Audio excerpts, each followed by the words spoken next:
New Zealand. Question number 8, the Honourable David Parker. Thank you, Mr Speaker. My question is to the Minister of Finance.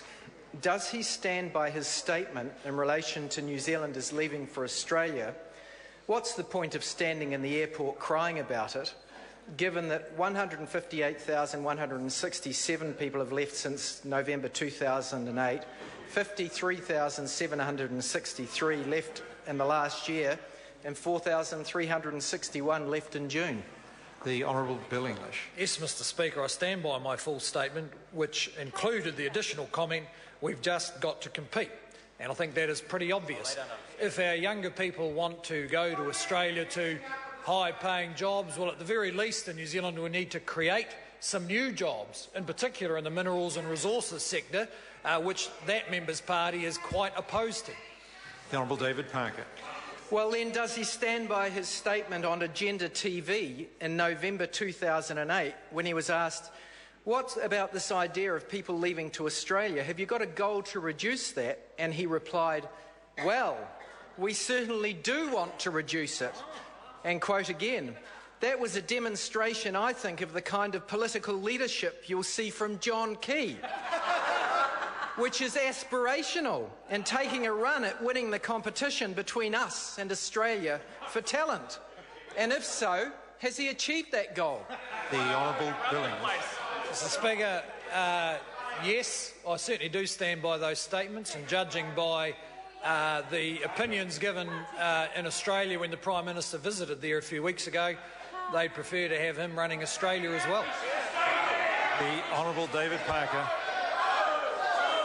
Has he received any reports of any Member of Parliament telling the Minister of Finance in this House that the reason for New Zealanders leaving for Australia is, and again I quote, because of a self-absorbed government that cannot manage any political issues and does not care about the future of the country?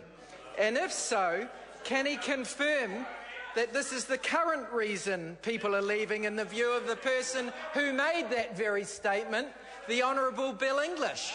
The Honourable Bill English. Mr Speaker, I do stand by that statement, certainly. What New Zealand is doing is to actively compete for the talents of its younger people by helping businesses to create new jobs that can pay more. In the absence of new jobs that can pay more, more of them will leave.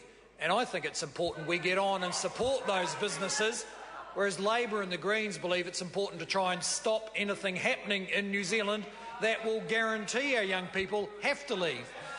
The Honourable David Parker.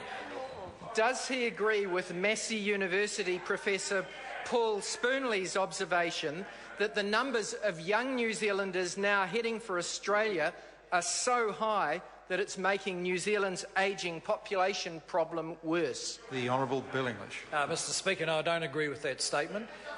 We are getting on with the one thing that will make a difference to those young New Zealanders, and that is creating new and better opportunities here in New Zealand. And one of the major obstacles to that is the attitude of the Labor and the Greens, who believe that any kind of enhanced or profitable business activity is somehow wrong and we should rely on the government to do all this. Andrew Williams. Supplementary, Mr Speaker. To the Minister, will the 1,000 plus New Zealanders leaving each week to live in Australia be entitled to keep their purchased $2,000 SOE share parcels? And will they still receive the loyalty bonus shares after 3 years? The Honourable Bill English. Well, Mr Speaker, if they meet the definitions, of course they will. Question number 8, Gareth Hughes. Thank you, Mr Speaker.